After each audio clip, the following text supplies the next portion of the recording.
নমস্কাৰ বাইদেউসকল অসম ৰাজ্যিক অংগনবাড়ী কৰ্মী সহায়িকা সন্থাই ৰাজ্যৰ অংগনবাড়ী কৰ্মী সহায়িকাসকলৰ বাবে আজি এটা অত্যন্ত গুৰুত্বপূৰ্ণ খবৰ দিছে যিটো খবৰ আমাৰ ৰাজ্যৰ প্ৰতিগৰাকী অংগনবাড়ী কৰ্মী আৰু সহায়িকাই জনাটো অত্যন্ত প্ৰয়োজন। গতিকে বাইদেউসকল বলক এটা ভিডিঅ' ক্লিপৰ জৰিয়তে আজিৰ এই গুৰুত্বপূৰ্ণ খবৰটো জানি লওঁ। তাৰ আগতে আপোনালোকক এটা অনুগ্ৰহ কৰি লগৰ বান্ধৱীসকলক এই ভিডিঅ'টো শ্বেয়াৰ কৰি আজিৰ এই গুৰুত্বপূৰ্ণ খবৰটো জনাই দিব। আৰু নতুনকৈ অহা বাইদেউসকলে পৰৱৰ্তী সময়ত ৰাজ্যৰ অংগনবাড়ী কৰ্মী আৰু সহায়িকাসকলৰ বিভিন্ন খবৰসমূহ সম্পূৰ্ণ শুদ্ধ তথ্যৰ ওপৰত পোনপ্ৰথমে পাবলৈ অনুগ্ৰহ কৰি আমাৰ এই চেনেলটো ছাবস্ক্ৰাইব কৰি ল'ব।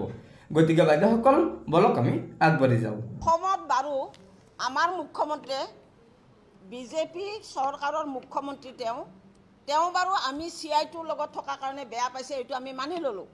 কিন্তু ভাৰতবৰ্ষৰ বিভিন্ন ৰাজ্যত CI2ৰ লগত থকা অংগনবাড়ীত তেওঁলোকৰ মুখ্যমন্ত্ৰীবিলাকে অতিৰিক্ত মাননি আদায় দিছে। গতিকে তেওঁৰ আচলতে দিব মানে ইচ্ছা নাই, তেওঁ চালে বেৰে কোবাইছে আৰু ভয় খাইছে। তাৰমানে অসমত 1,21,000 যদিও 3টা সংগঠনৰ ইতিমধ্যে জন্ম হৈছে, তাতে খুব কম তাকৰীয়াভাৱে আছে। আমাৰ লগত মিনিমাম 50-60 হাজাৰ অংগনবাড়ী কৰ্মী সহায়িকা আছে, লগত আমাৰ পৰিয়াল আছে, লগত আমি যি এলেকাত কাম কৰোঁ তেওঁলোক আছে, কাৰণ আমাৰ ৰাইজখনে আমাক খুবেই ভাল পায়। গতিকে এতিয়া মুখ্যমন্ত্ৰীয়ে এই ভোটৰ বতৰত মোৰ অনুভৱ নিশ্চয় ভয় খাইছে যে এইসকলে আমাৰ ভোটৰ অংকত কিবা প্লাছ মাইনাছ কৰে নেকি। আৰু মই এই চেগতে আপোনালোকৰ জৰিয়তে কৈছোঁ, যদি মানে ভৰিত হুল সোমাই হুলেৰেহে ওলায়। গতিকে পুনৰবাৰ মুখ্যমন্ত্ৰীক ধন্যবাদ জনাইছোঁ। আৰু তেওঁ এটা কথা কৈছে যে মোৰ লগত আলোচনা কৰক, CI2ৰ লগত ওলাই আহি তেওঁৰ লগত আমাৰ তৰফৰ পৰা বহুবাৰ আলোচনা হৈছিল। মই নিজে তেওঁৰ লগত আলোচনাত ভাগ লৈছিলোঁ। CI2ৰ বেনাৰ লৈ বঙাইগাঁৱত যোৱা 2021 চনৰ 19 নৱেম্বৰত তেওঁৰ লগত মই মিলিত হৈছিলোঁ। আমাৰ এটা অসম ৰাজ্যিকৰ সজাতি দল, মই মোৰ লিডত আছিলে। তেতিয়াতো তেওঁ সেই কথাটো ক'ব পাৰিলে হয়, তেওঁতো তেতিয়াও সেইটো কথা কোৱা নাই। বৰঞ্চ আমি বিচৰা মতে তেওঁ দাবী আমাৰ সেইটো তেতিয়া পূৰণ কৰিছে, এককালীন সুবিধা। গতিকে এনেকুৱা চালে বেৰাই কোবাই কথা ক'ব নালাগে। আৰু যোৱা 12 জানুৱাৰীত আমি তেওঁলৈ চিঠি প্ৰেৰণ কৰিছিলোঁ, মহাশয় অনুগ্ৰহ কৰি আপুনি অলপ সময়ৰ কাৰণে আমাক সাক্ষাৎ দিয়ক। তাৰপিছত তেওঁ সাক্ষাৎ নিদিয়াৰ কাৰণে আকৌ দিছপুৰত সেই মাহৰে 18 নে 19 তাৰিখে আমি গ'লোঁ, গৈ পেলাই তেওঁক লগ নাপায়। আমি বৰ্জন কিয় কৰিম? গণতন্ত্ৰটো মানে বৰ্তাই ৰাখিব লগা হ'লে আমি ভোট সাব্যস্ত কৰিব লাগিব। সেইটো আমাৰ মানে চিন্তনীয় বিষয় হৈছে। এতিয়া আমি ভাবি আছিলোঁ আমাৰ ইমান টেলেণ্ট মুখ্যমন্ত্ৰী এগৰাকী, এওঁ যুগে যুগে মুখ্যমন্ত্ৰী হওক, এওঁ যুগে যুগে আমাৰ দেশ শাসন কৰক, ভাল কাম কৰক। কিন্তু তেওঁৰ কথা বতৰত আমি এতিয়া অতিষ্ঠ হৈছোঁ, নাজানো কোন দিশে আমি ধাৱমান হওঁ। এতিয়া আপত্তি মানে এইটোৱে, আমি যে মানে অসমত 81 চনতে 1981 চন মানতে ICDS আহিছিল।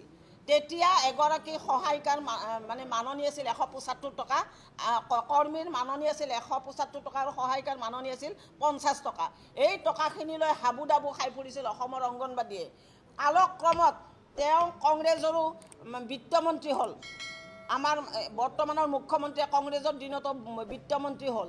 তেতিয়া তেওঁৰ চকুত নপৰিল নে যে এইসকল অংগনবাদীয়ে মাত্ৰ 175 টকাত আৰু 50 টকাত ঘৰ সংসাৰ চলাব লগা হৈছে? কামটো কৰাই আছোঁ আমি চৰকাৰে তেওঁলোকৰ হাতে, তেওঁৰ চকুত নপৰিল। আমি অথাই সাগৰত ডুবি যোৱাৰ মানে নিচিনা হৈছিলোঁ।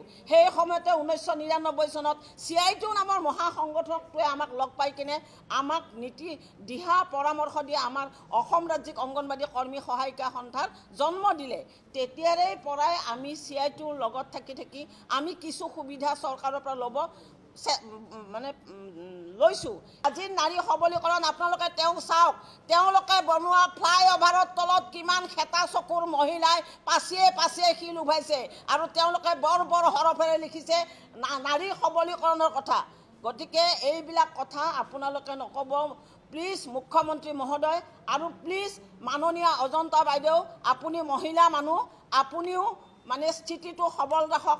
আমাৰ সৈতে আপোনালোকে যথেষ্ট কাম কৰাইছে, যথেষ্ট। আপোনালোকে জানেনে নাজানে নাজানো, যোৱা ছেপ্টেম্বৰ মাহত দেওবাৰেও আমাৰ হাতে টকলা গছ পুতাইছে এইখন চৰকাৰে। চৰকাৰৰ কাম বুলি আমি কৰিছোঁ, কি কৰা নাই আমাৰ হাতে এলেকা ৰাইজক সোধক।